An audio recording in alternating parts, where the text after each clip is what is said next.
ஓம் ஸ்ரீ குருப்யோ நமக. நன்றாக குரு வாழ்க, குருவே துணை. பரபிரம்ம ருத்ர காயத்ரி ஞானசரத்து நண்பர்களுக்கு வணக்கங்களும் வாழ்த்துக்களும். ஒரு 14 நாட்களுக்கான பலன், அதாவது துலா லக்னத்திற்கு 14 நாட்களில் சூரியன் சனி ஒரு தொடர்பை ஏற்படுத்தி கொண்டு ஒரு 14 நாளில் திடீர்னு ஏதாவது ஒரு வினோதமான விளைவை ஏற்படுத்துகிறாரு. ஏன்னா சூரியனுக்கும் சனிக்கும் ஆகாது. நம்ம லக்னத்துக்கும் சூரியனுடைய பொட்டன்ஷியலை வீக்கு தான். சூரியன் நமக்கு கஷ்ட நஷ்டங்களை தருபவராகத்தான் துலா லக்னத்துக்கு இருக்கிறார். சனி உத்தியோகம், பணவரவு, தொழில் பலம் இதையெல்லாம் கொடுக்குறவராக இருக்கார்.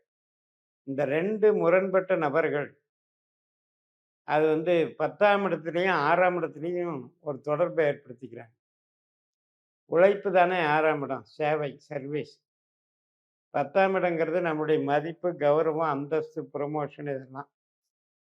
இப்போ சொந்த தொழில் செய்கிறீங்க அப்படின்னா தொழிலதிபர் ஆகிறதும் 10ஆம் இடம் தான். அப்படிப்பட்ட ஒரு கனெக்டிவிட்டி ஒரு மாதிரி 2 பிடிக்காத கிரகங்கள், 2 பகை கிரகங்களுக்கு இடையே ஏற்படும்போது, அது தொழில் பாவங்களிலே ஏற்படும்போது தொழிலை கெடுக்காது, தொழிலை வளர்க்கும். ஆனாலும் கூட அந்த ரிலேஷன்ஷிப் கொஞ்சம் ஹார்ஷா இருக்கும். ரொம்ப நல்லது நடக்குது, ஆனா ரொம்ப நம்மள கஷ்டப்படுத்தி நடக்குது. ரொம்ப பெனிஃபிட் கிடைக்குது, ஆனா அந்த பெனிஃபிட் அடையறதுக்குள்ள போதும் போதும்னு ஆயிடுது. இப்படிப்பட்ட இந்த 14 நாட்களைத்தான் நாம் சந்திக்க இருக்கிறோம். இது யாருக்கு அப்ளிகபிள் ஆகும் அப்படின்னு பார்த்தீங்கன்னா, உங்களுக்கு சனியோ அல்லது சூரியனோ திசாபுத்தி அந்தரத்துல வரணும். அந்த மாதிரி வந்திருக்கிறவங்களுக்கு இது அப்படியே திடீர்னு ஒரு வித்தியாசமான ஒரு அனுபவத்தை பார்ப்பீங்க. இப்போ உங்க ஜாதகத்துல சூரியனோ சனியோ கெட்டிருக்க கூடாது. ஏன்னா நம்மளுக்கு துலா லக்னத்துக்கு சனி 8ஆம் இடத்துலயோ 12ஆம் இடத்துலயோ நம்ம ஜாதகத்துல இருந்துச்சுன்னு வைங்க, சனி பலத்தை இழந்தவர் ஆயிடுறார். அதே சூரியன் 8ஆம் இடத்துல 12ஆம் இடத்துல இருக்கவும் கூடாது.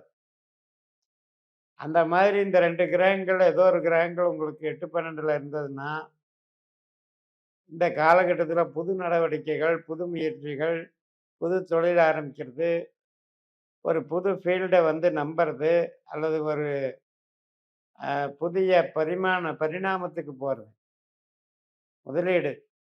அதெல்லாம் இன்னைக்கு அவாய்ட் பண்ணிடணும் இந்த 14 நாள். சரி, இப்ப இப்ப இதுல திசாபுத்தியே அந்தரம் நடக்காதவங்க இதை பத்தி கவலைப்பட வேண்டியது இல்ல. ஆனா அந்த மாதிரி நடக்கிறவங்களுக்கு அப்படி மைனஸா இருந்தா, நமக்கு ஒரு சூரியனோ சனியோ கெடுதல் பண்றவரா இருந்துட்டார் நம்ம ஜாதகத்துல அப்படின்னா, நம்ம சனி வழிபாடுகளை கரெக்டா பண்ணிக்கணும். சனியினுடைய பிரதிநிதிகளை நாம கவனிக்கணும். சனி நட்சத்திரத்தினுடைய குறியீடுகளை நாம் இயக்கணும். பூசம், அனுசம், உத்திரட்டாதி இந்த 3 நட்சத்திரம் தான் சனி நட்சத்திரம்.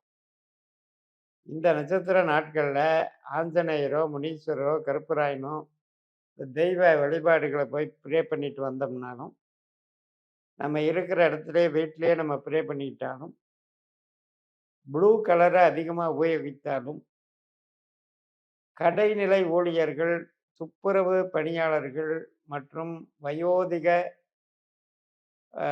வறுமையில் இருப்பவங்க மற்றும் மாற்றுத்திறனாளிகள் இவங்களுக்கெல்லாம் இந்த நட்சத்திர நாட்கள்ல நீங்க ஹெல்ப் பண்ணுங்க. இது ரெகுலராகவே துலா லக்னத்திற்கு பாசிட்டிவ் எனர்ஜியை கொடுக்கும். சனியினுடைய பிரதிநிதிகளை சந்தோஷப்படுத்தினாலே உங்களுக்கு தொழில் நல்லா இருக்கும். ஸோ அதுக்கு அதை கான்ஸ்டண்ட்டாகவே எப்பவுமே நடைமுறை பழக்க வழக்கத்துக்கு கொண்டு வந்துடலாம்.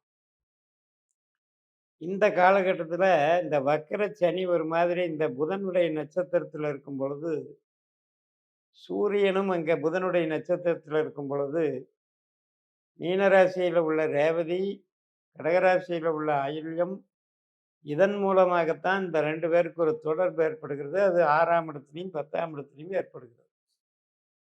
போட்டி தேர்வு எழுதுபவர்கள் அரசு வகையில் அதுக்கெல்லாம் பெனிஃபிட் இருக்கு. அதில் வெற்றி இருக்கு. அரசு சார்ந்த தொழில் நிறுவனங்கள் வேலை செய்கிறவங்களுக்கு ரொம்ப பாசிட்டிவாக இப்போ வளர்ச்சியை கொடுக்கும். ஏனென்றால் நமக்கு வந்து சூரியன் கெட்டவராக இருந்தாலும் தொழிலுக்கு எடுக்க மாட்டார். தொழில் ஸ்தானத்திலே இருக்கார் இல்லையா? 10ஆம் இடங்கிறது தொழில் ஸ்தானம். ஆனாலும் கொஞ்சம் அலைச்சலை கொடுப்பார். அவருடைய நேச்சர் என்ன? அதிகமா வந்து யார்கிட்டயாவது நம்ம இப்போ ஒரு கோபதாபத்துக்கு ஆளாகிறது. இப்போ ஒரு மேலதிகாரி நம்மள திட்டுறாங்க அப்படின்னா, சூரியனுடைய தண்டனைன்னு எடுத்துக்கணும். அதே மாரி தான் ப்ரமோஷன் தடையா இருக்கு. நம்மள வந்து ஒரு அங்கீகாரம் பண்ணாமயே வச்சிருக்காங்க. நம்மள வந்து சரியா வழிநடத்துறதில்ல. சரியா நம்ம வந்து வேலைகள வாங்கிட்டு அதுக்குண்டான பாராட்டுதல்கள கூட நமக்கு குடுக்கறதில்ல. இதெல்லாம் சூரியன் கெட்டு போனவங்களுக்கு பிரச்சனை. சூரியனுக்கு ஜஸ்ட் ஆப்போசிட் சனி. உழைக்கும் வர்க்கம். இவரு வந்து வேலை வாங்குறவர்னா, இவரு வேலை செய்றவர். அப்ப வேலை வாங்குறவருக்கும், வேலை செய்றவருக்கும் இடையில ஒரு தொடர்பு ஏற்படுது. 2 பேரும் கொஞ்சம் இயல்பிலேயே முரண்பாட்டு தன்மை கொண்டவர்கள்.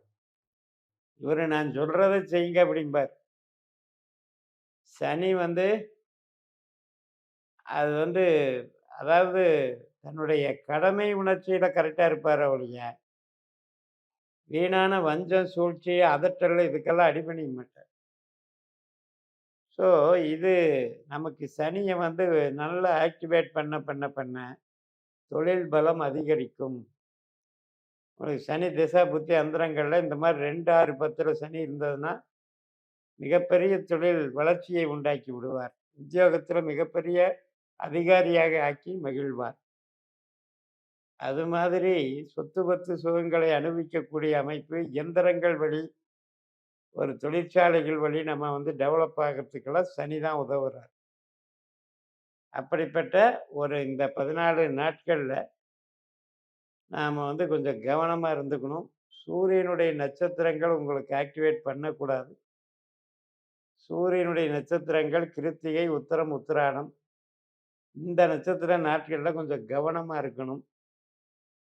இந்த நட்சத்திர நாட்கள்ல மேலதிகாரிகளால பிரச்சனை, அல்லது ஏதோ ஒரு நமக்கு ஒரு மெமோ குடுக்கறது, நோட்டீஸ் குடுக்கறது. நாம செய்யாத குற்றத்திற்கு போய் நம்ம பதில் சொல்ல வேண்டியது. இது மாரி சிக்கல்கள அங்க உருவாக்குறாரு சூரியன். நம்ம என்ன சொல்லுவோம், ஜெனரலா பாரம்பரிய ஜோதிடத்துல சூரியன் அப்படின்னாலே எல்லாருக்கும் நல்லது செய்யணும்னு அப்படி இருக்கக்கூடாது.